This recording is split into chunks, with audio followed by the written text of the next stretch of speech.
Al contemplar las imágenes más características del arte barroco en Europa, a lo largo y ancho de su geografía, escuelas y estilos,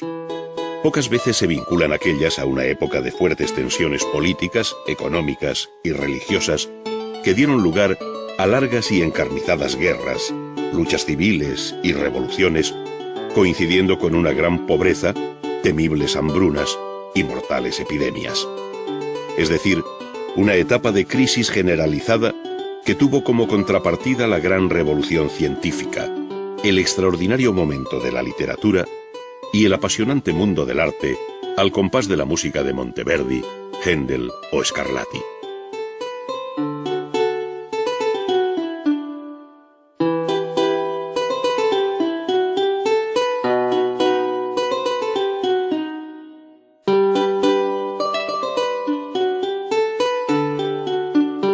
En el plano religioso que todo lo invadía, Europa vivió las consecuencias de la Reforma Protestante y de la Contrarreforma Católica, de tal modo que el mapa político-religioso de la Europa barroca arroja una complejidad extrema, donde además del catolicismo dominante en España, Francia, Austria, Bohemia, Hungría, Polonia, sur de Alemania e Irlanda, los luteranos se extendieron hacia las tierras nórdicas, mientras que el calvinismo franco-ginebrino encontró su mayor eco en Holanda, parte de Inglaterra y Escocia, además de pequeños enclaves en Francia, sin olvidar la importancia del anglicanismo en las Islas Británicas.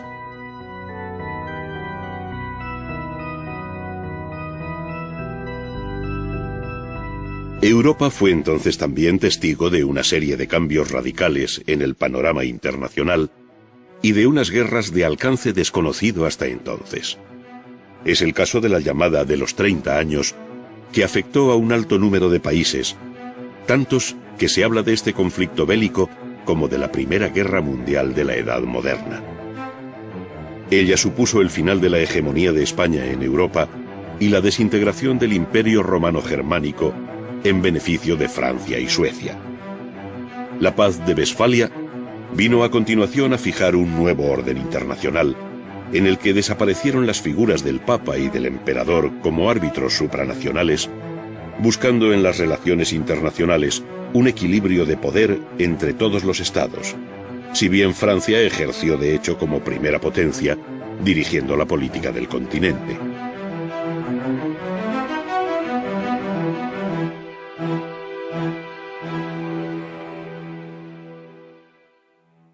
Tras la Guerra de Sucesión al trono de España,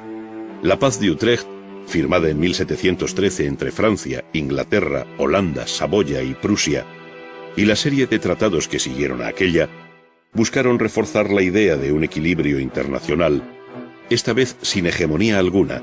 aunque se atisbaba ya el poder creciente de Inglaterra, al menos en su dominio del mar.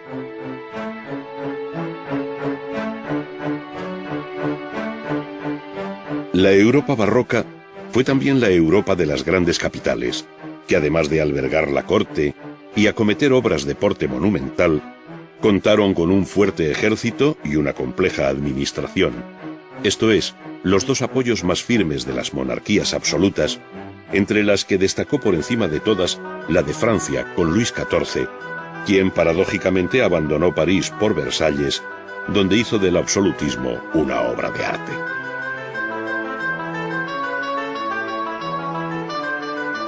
La redefinición del mapa político de Europa hizo más patente si cabe las diferencias estilísticas entre sus distintos focos artísticos, donde además del papel jugado por Italia, desde Nápoles a Venecia, pasando por Roma, otras regiones como los Países Bajos, de los que en 1648 se independizaron las Provincias Unidas de Holanda,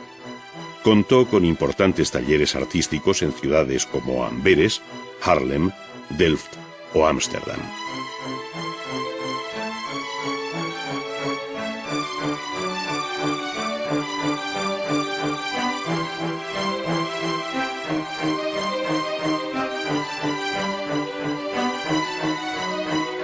Ámsterdam, donde residió Rembrandt, fue uno de los centros financieros más importantes de Europa y que, al decir de Roussignol en 1665, es hoy en día la ciudad más comercial, la más frecuentada por los mercaderes del resto del mundo. Es hoy la tienda de Europa, o casi diría más bien del universo, a la que van a hacer negocios todo tipo de naciones. Este bienestar procedía en gran parte de su comercio ultramarino con las Indias Orientales, proporcionando excelentes beneficios y favoreciendo todo un coleccionismo burgués que se recoge con un gusto exquisito en la pintura de Vermeer.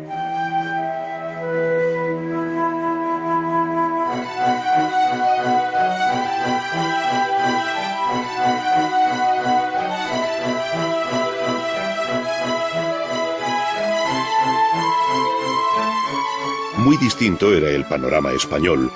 con excelentes maestros en los antiguos talleres de Sevilla y Valencia, a los que en el siglo XVII se suma el de Madrid,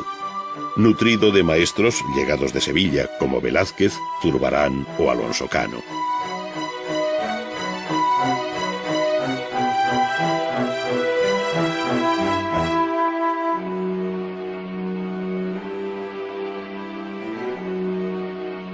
Solo Velázquez permaneció en la corte, donde dejó una obra excepcional al servicio de Felipe IV, para quien pintó, entre otros muchos lienzos, el cuadro de la rendición de Breda, más conocido como Las Lanzas, con destino al Salón de Reinos del Buen Retiro, donde con otros maestros se ilustraba en parte aquella Europa en guerra comentada anteriormente.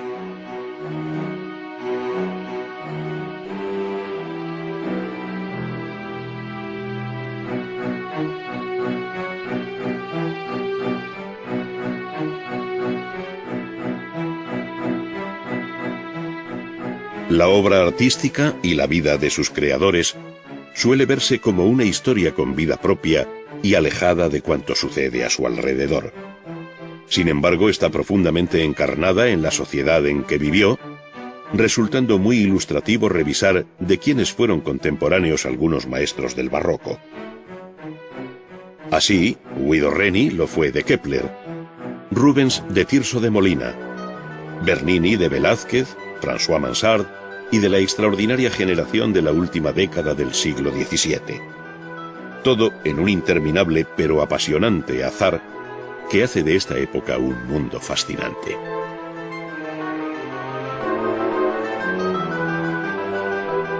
Si por otra parte se hace una lectura cruzada de hechos coetáneos,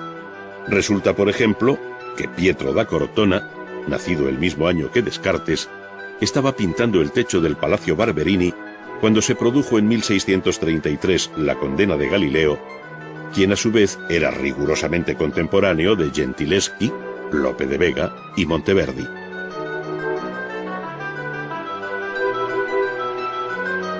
Cuando Milton publicó El Paraíso Perdido en 1671, Murillo pintaba en el Hospital de la Caridad de Sevilla.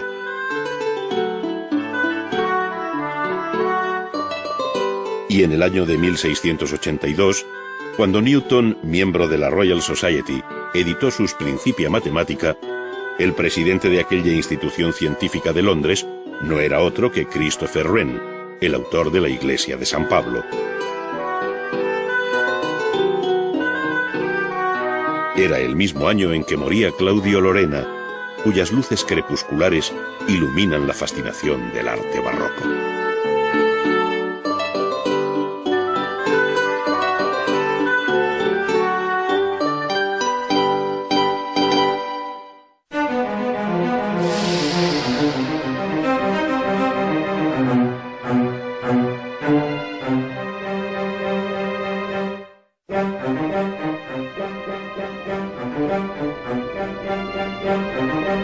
La arquitectura barroca de los siglos XVII y XVIII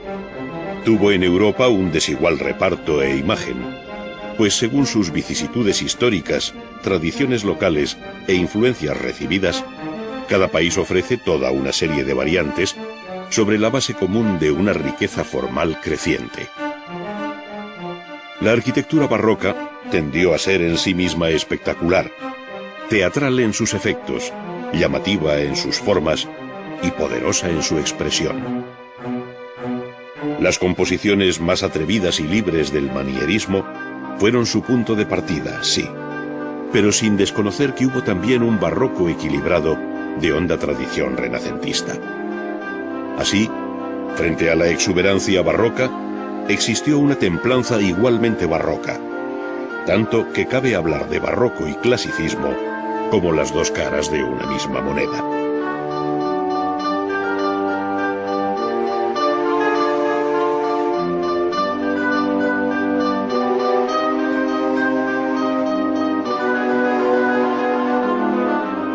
En 1666, un pavoroso incendio destruyó buena parte de la ciudad de Londres, desapareciendo sus edificios más representativos, entre los que se encontraba la gran catedral gótica de San Pablo. Para su reconstrucción se llamó a Christopher Wren, a quien se encargó también el replanteamiento de la ciudad, donde la nueva catedral ocuparía un lugar privilegiado sobre el solar de la iglesia medieval desaparecida. El actual templo de San Pablo fue el resultado de un largo proceso en el que se barajaron gran número de ideas a través de planos y maquetas,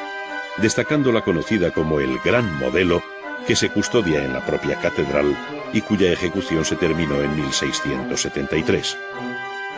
Sin embargo, no sería este espectacular modelo ni otras propuestas ulteriores las que se llevarían a efecto, sino un último proyecto que data de 1675, en el que la planta de la catedral, siendo una obra del siglo XVII, venía a repetir la disposición de la incendiada catedral gótica. Cambiaba el estilo, sí, pero su disposición con el coro en la profunda cabecera era de clara estirpe medieval. En su amplia cripta encontraron reposo los restos del propio Wren, a quien seguirían entre otros artistas británicos, pintores como Reynolds, Turner o Blake. San Pablo de Londres, que sin duda se miró en San Pedro de Roma, es un ejemplo del rostro clásico de la arquitectura barroca, inspirada en modelos del Renacimiento, siendo su cúpula, solo externamente, un recuerdo de algunos proyectos de Bramante.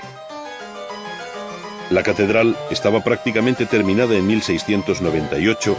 a excepción de la fachada, con sus torres de recuerdos borrominescos, y el frontón con el gran relieve de la conversión de San Pablo, todo ello ejecutado en torno a 1705. Faltaba igualmente terminar la gran cúpula, la obra maestra de Wren, que finalizó su hijo en 1707. La aparente sencillez de su aspecto exterior encierra una compleja estructura barroca de bóvedas que permitiría crear interesantes juegos de luz y perspectiva, haciendo coincidir la forma arquitectónica con sus exigencias mecánicas. Su sabia construcción constituye uno de los hitos más notables de toda la historia de la arquitectura. La cúpula de San Pablo de Londres tenía su antecedente en lo visto por Wren en la iglesia de los Inválidos de París, obra de Gilles Arduin-Mansart, donde el verticalismo de su ordenado volumen culmina con una cúpula de análoga complejidad interna, lo que explica el aparente doble tambor que deja ver exteriormente. La presencia de estas cúpulas sobrealzadas de tradición renacentista es una constante en un grupo de iglesias como la Val-de-Grâce y la Sorbona en París, o la Salute de Venecia, hasta que su sólida geometría se rompió en manos de los más atrevidos arquitectos del siglo XVII, como fueron Borromini y Guarino Guarini. En sus manos, la forma exterior de la cúpula perdió interés para no ser sino mero resultado de las necesidades lumínicas del interior. Por ello, Guarini, en la iglesia de San Lorenzo y en la capilla del Santo Sindone de Turín, abrió numerosos huecos que a modo de ojos iluminaban el interior de un modo sorprendente. La cúpula había dejado de ser una superficie curva continua para dar lugar a complejas formas estrelladas de disposición calidoscópica, en una combinación que, siendo esencialmente barroca, tiene algo de arcana belleza medieval.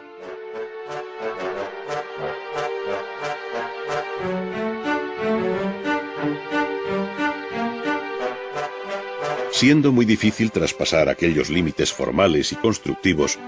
la cúpula y la arquitectura toda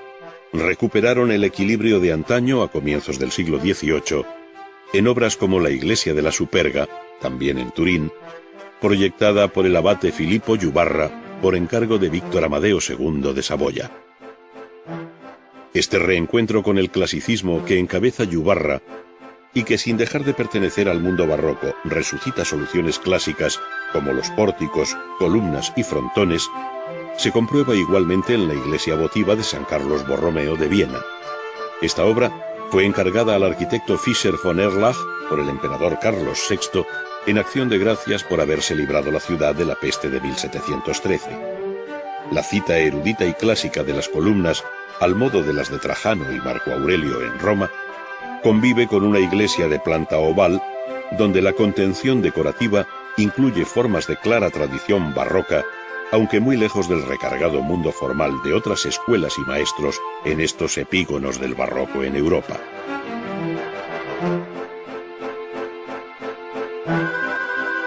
Paradójicamente, y cuando el barroco estaba en una fase final de vuelta al orden, otras áreas, como España, impulsaron su verdadera arquitectura barroca en pleno siglo XVIII. De ello son excelentes muestras tanto la fachada del Obradoiro de la Catedral de Santiago de Compostela, terminada por Casas y Novoa, como la más meridional fachada de la Catedral de Murcia, proyectada por Jaime Bort con una libertad compositiva sorprendente, donde no faltan detalles de claro perfil rococó. Otro tanto sucede en los países germánicos, donde abadías e iglesias de peregrinación como la de los 14 Santos de Baltasar Neumann ofrecen torreadas fachadas de muy tradicional perfil, aunque rematadas ahora por animados chapiteles bulbosos. A su vez, los interiores ofrecen un rico y amplio repertorio formal, cuya verbosidad expresiva se aviene bien con el propio carácter barroco de la devoción popular a la que dieron cobijo, sin perder por ello elegancia y finura tanto en el detalle como en la orquestación general.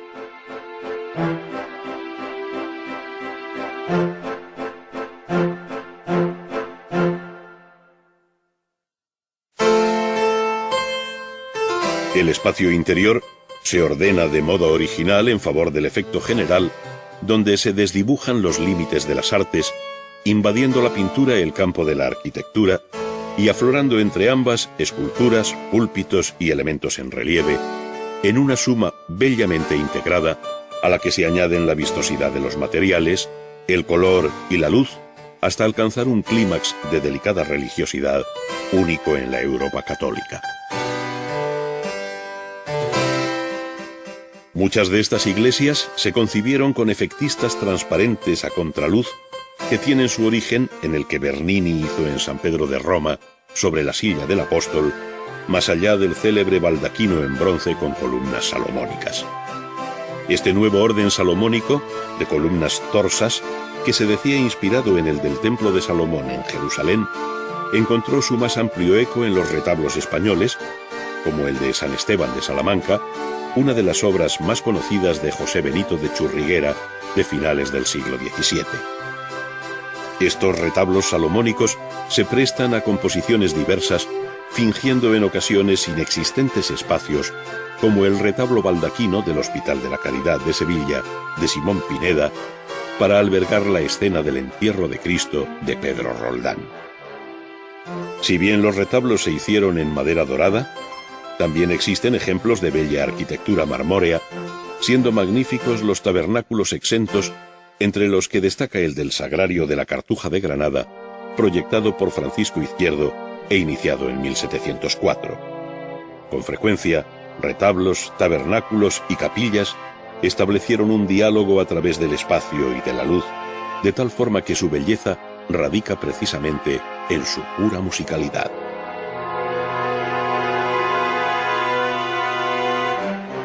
La puesta en valor de la arquitectura en su propio medio, dando lugar a una verdadera escenografía urbana,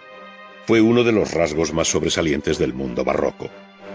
Roma, también en este aspecto, se convirtió en el ejemplo a imitar, pues la intervención de Bernini y otros arquitectos en sus calles y plazas, donde se alzaron espectaculares fachadas, obeliscos, puentes y escaleras, hicieron de la ciudad eterna una eterna lección de cómo la ciudad puede y debe ser considerada en sí misma como una obra de arte.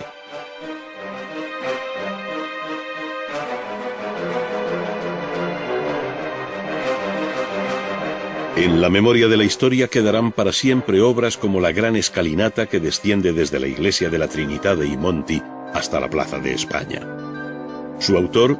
fue Francesco de Santis, quien la hizo entre 1723 y 1726 a solicitud del Papa Inocencio XIII. Es sin duda una de las obras maestras del urbanismo barroco, como sucede igualmente con el conjunto de la Fontana di Trevi, proyectada por Nicola Salvi e inaugurada en 1762 por el Papa Clemente XIII.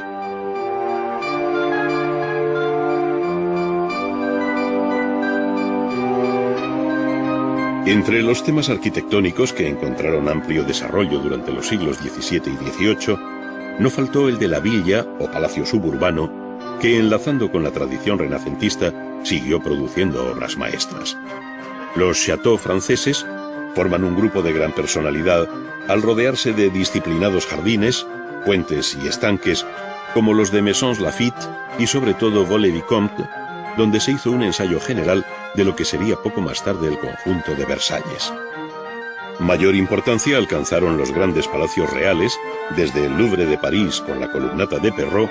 al de Hampton Court, cerca de Londres, donde también intervino Wren, sin olvidar el de Schönbrunn en Viena, el Palacio Madama de Turín con la fachada de Yubarra, o el Palacio Real de Madrid, que nunca llegó a tener los jardines y fuentes que rodean el Palacio de la Granja en Segovia. Este es una curiosa mezcla de estilos y carácter, pues siendo italiano en su arquitectura, ya que fue el propio Filippo Yubarra quien diseñó la noble fachada sobre los jardines,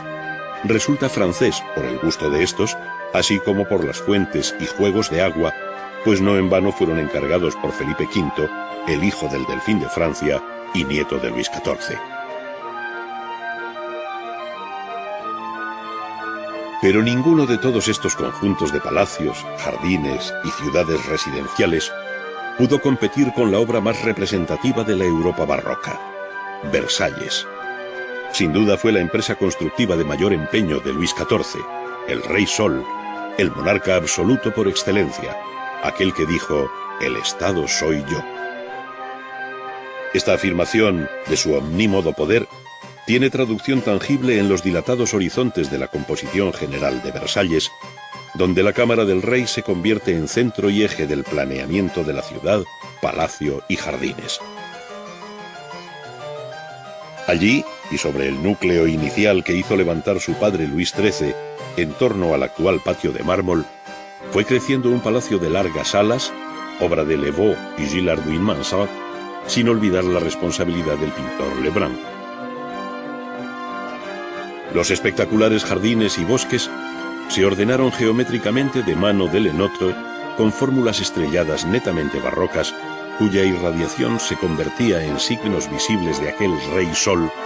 no faltando el agua en forma de caudaloso canal o domeñada en estanques y fuentes. Completaban el ambicioso proyecto las numerosas estatuas que pueblan aquellos jardines bajos, cada uno con su nombre y significado propios, de los que el mismo Luis XIV dejó una curiosa descripción e itinerario. Bien puede afirmarse que Versalles fue el espejo en el que se miró gran parte del arte cortesano de las monarquías absolutas del siglo XVIII, imitando el lujo y carácter de su arquitectura, mobiliario, jardines y fuentes en una secreta pero evidente rivalidad.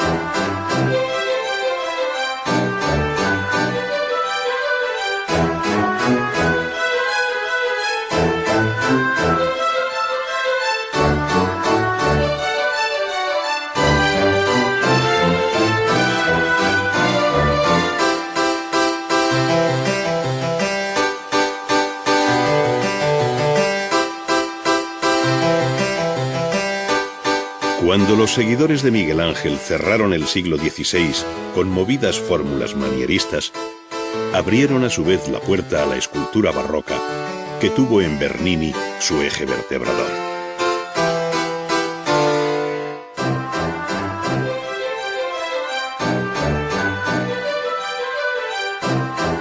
La obra de este escultor, nacido en Nápoles, pero romano de adopción, abarcó todos los géneros, desde los temas mitológicos como Eneas y Anaquises, o el grupo de Apolo y Dafne, cuyo bello cuerpo se transforma en un laurel al ser alcanzada por el dios, según cuenta Ovidio, hasta obras de formato menor, donde siempre destacará el muy expresivo busto de Constanza Bonarelli, tenido como el primer retrato moderno de la historia de la escultura.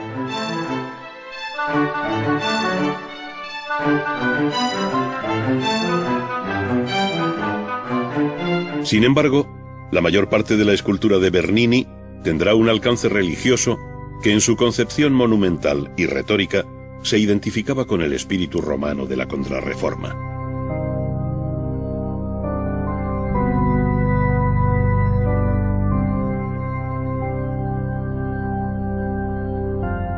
Tal es el carácter del Éxtasis de Santa Teresa, canonizada en 1622,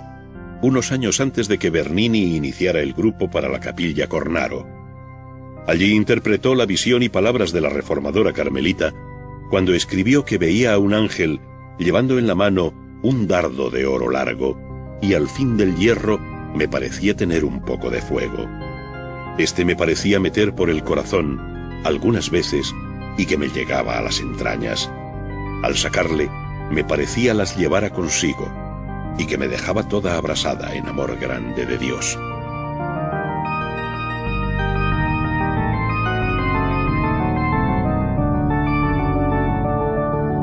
Estas composiciones de gran efectismo teatral y ambición arquitectónica tienen en la Cátedra de San Pedro en el Vaticano un ejemplo perfecto donde la luz juega además un papel primordial.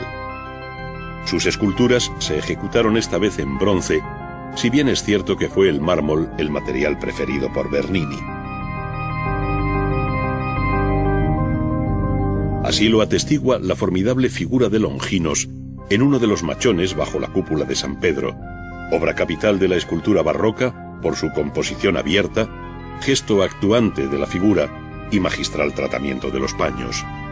Sin duda, el modelo influyó en las vecinas estatuas debidas a otros maestros, como la de San Andrés, obra del escultor flamenco François di Quesnoy, establecido en Roma y conocido allí como Francesco Fiammingo.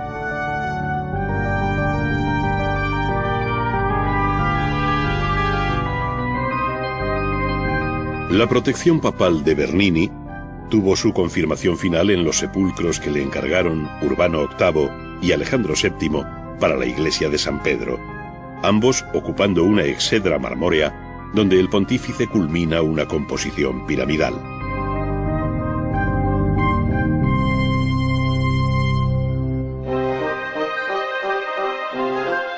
Completan estos extraordinarios grupos ejecutados en mármol y bronce las virtudes de los papas encarnadas en figuras femeninas, y la imagen de la muerte escribiendo el nombre del difunto,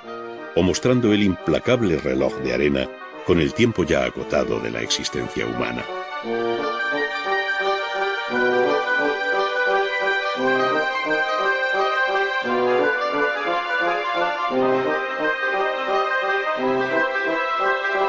Las formas amplias y abiertas, los profundos plegados en los que se recoge la sombra y el movimiento de las figuras, en un espacio del que se apropian como parte inmaterial de las mismas, caracterizan la gran escultura barroca en Europa, tanto en su faceta religiosa como áulica y mitológica, de la que son buenos ejemplos las obras de los escultores de Luis XIV, como Girardon y Coisevaux, que trabajaron para Versalles.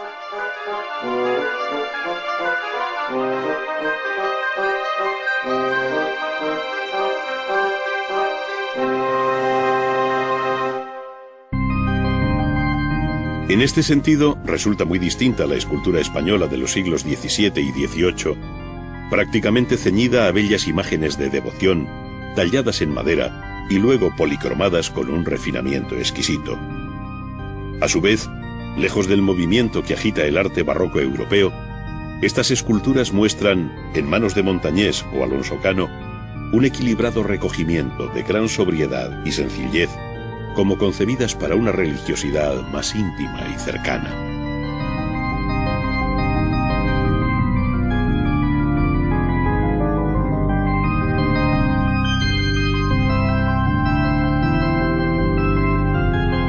Las imágenes de la Inmaculada Concepción, pero sobre todo las referentes a la pasión y muerte de Cristo, fueron encargos habituales de conventos, particulares, gremios y cofradías, que no dudaron en sacarlas de sus capillas habituales para pasearlas por la ciudad durante la Semana Santa.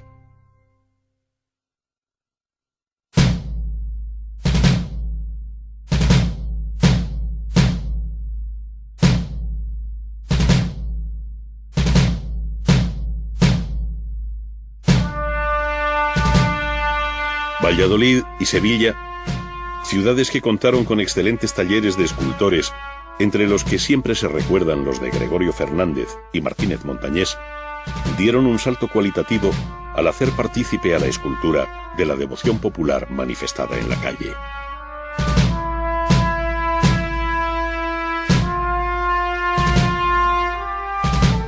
La iconografía de Cristo en la cruz llegó a convertirse en el reto más difícil para el escultor, que requería no solo el talento y la pericia del artista, sino la sensibilidad precisa para salir airoso de tal trance, como lo hizo de un modo magistral Juan de Mesa. Ante su obra, cabe recordar aquel soneto de Lope que dice: «Pastor, que con tus silbos amorosos me despertaste del profundo sueño. Tú que hiciste callado de ese leño en que tiendes los brazos poderosos. Vuelve los ojos a mi fe piadosos, pues te confieso por mi amor y dueño, y la palabra de seguirte empeño tus dulces silbos y pies hermosos. Oye, pastor, que por amor mueres, no te espante el rigor de mis pecados, pues tan amigo de rendidos eres. Espera, pues, y escucha mis cuidados. Pero ¿cómo te digo que me esperes, si estás para esperar los pies clavados?»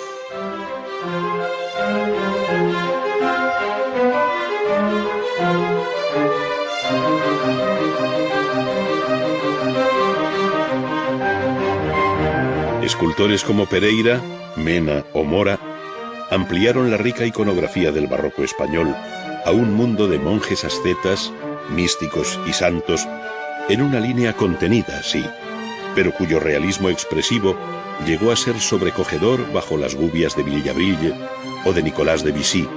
el autor de un impresionante San Francisco de Borja, meditando sobre la muerte.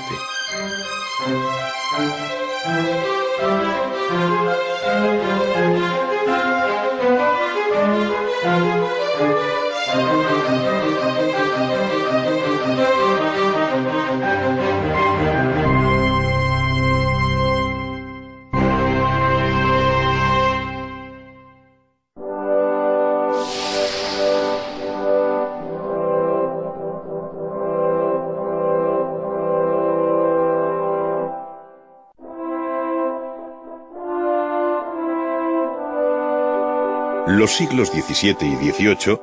representaron para la pintura una nueva edad de oro, que en nada cede al interés del brillante episodio del Renacimiento, cuyo riquísimo legado sirvió de punto de partida a la pintura barroca.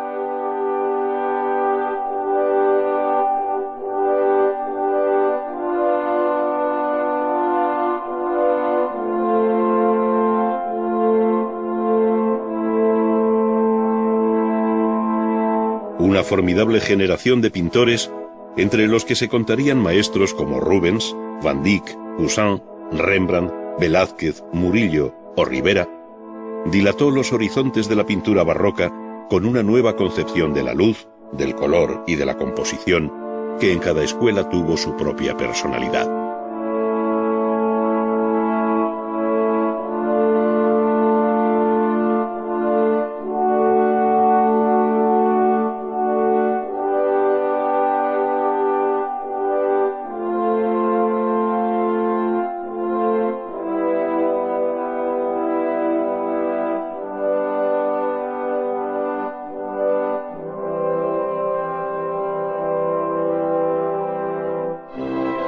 En sus comienzos, la pintura barroca se alió de un modo férreo con el tenebrismo, aquella tendencia que, iniciada por Caravaggio, utilizó fuertes contrastes de luz y sombra, dando un desconocido dramatismo a sus pinturas en combinación con los nuevos puntos de vista elegidos de fuerte efecto teatral.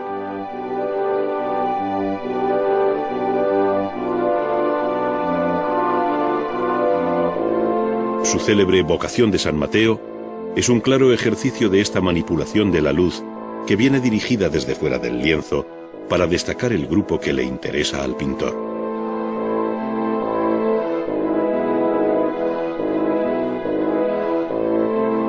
Otros maestros siguieron aquella línea introduciendo en el cuadro la luz misma, cerrando mucho el diafragma lumínico y sumiendo en la oscuridad el resto de la pintura. Así, la luz, que siempre había sido junto con el color, guía y norte de la pintura, adquirió ahora un silencioso protagonismo que por exceso o por defecto, por origen o dirección, transforma el espacio, le da profundidad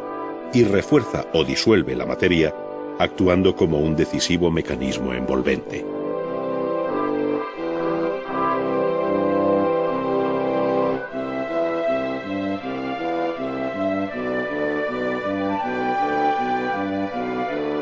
La luz intensa o contrastada hacía resaltar igualmente los objetos, haciendo patente no solo su forma y color, sino su realidad táctil, su materia inerte, su especial brillo, llegando a ser este un campo que contó con excelentes especialistas, el de los bodegones.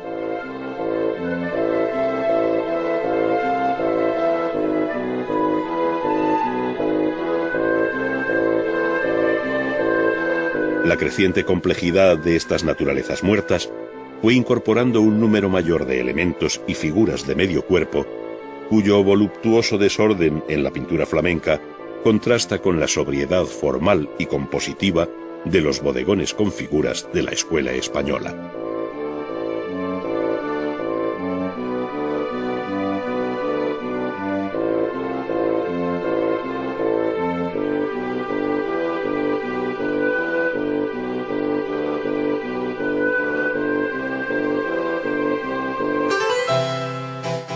Además de la luz, fue la composición otro de los aspectos que mejor definen esta nueva etapa barroca,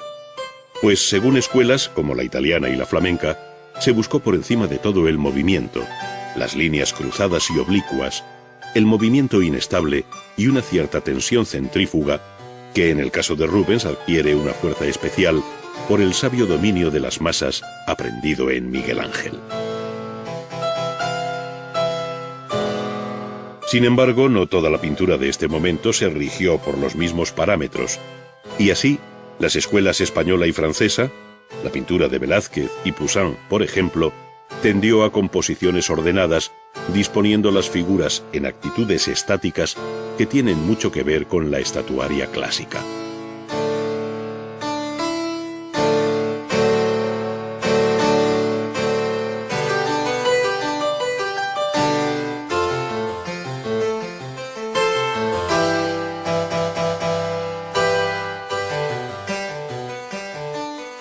Además de los bodegones, con o sin figuras, y de los asuntos mitológicos, la pintura barroca abordó todos los géneros posibles, entre los que no podía faltar el retrato, tanto el corporativo como la conocida lección de anatomía del Dr. Tulp, pintada por Rembrandt, como el retrato cortesano, en el que siempre destacó la delicada elegancia de Anton van Dyck, autor del retrato de Carlos I de Inglaterra.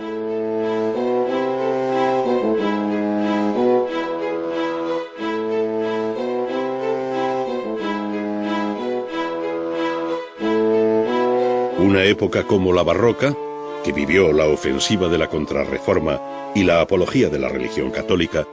tuvo uno de sus más firmes apoyos propagandísticos en la pintura. Desde el carácter heroico que Rubens supo imprimir al asunto religioso, hasta el tratamiento familiar y doméstico que les dio Murillo, pasando por el gran cuadro de aparato que conmemora milagros e intercesiones de la Sagrada Forma, la rica iconografía de la pintura religiosa alcanzó entonces su momento culminante.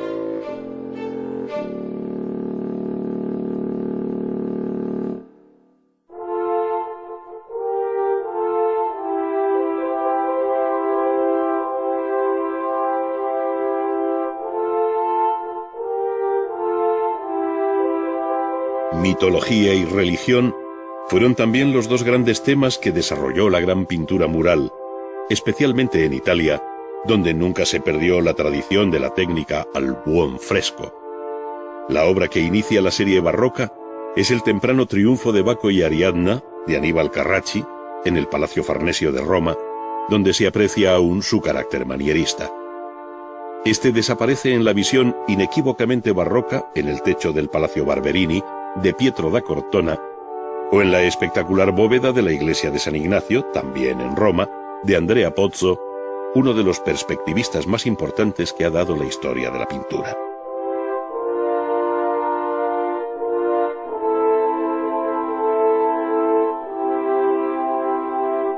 Lucas Jordán, al final del siglo XVII, dejó una serie excelente de bóvedas y techos, como el de la escalera principal del monasterio de El Escorial, sirviendo de puente al siglo XVIII, que vería la obra de uno de los fresquistas más notable de todos los tiempos, el veneciano Juan Bautista Tiepolo, que dejó su obra repartida por gran parte de las iglesias y palacios de Europa, desde Würzburgo hasta Madrid. El final de la pintura barroca en el siglo XVIII estuvo influido por el gusto francés, amable y sensual, que se conoce bajo el nombre de rococó,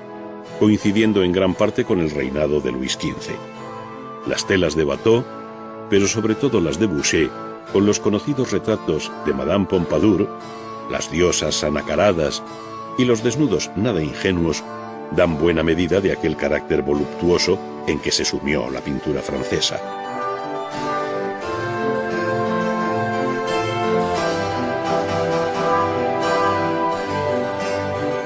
Fragonard,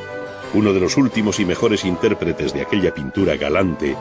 donde el amor, la picaresca, el beso robado o la cita a escondidas son el hilo conductor, dejó en el columpio un reflejo de la banalidad de un estamento social que conocería su brusco y tajante final en la Revolución de 1789.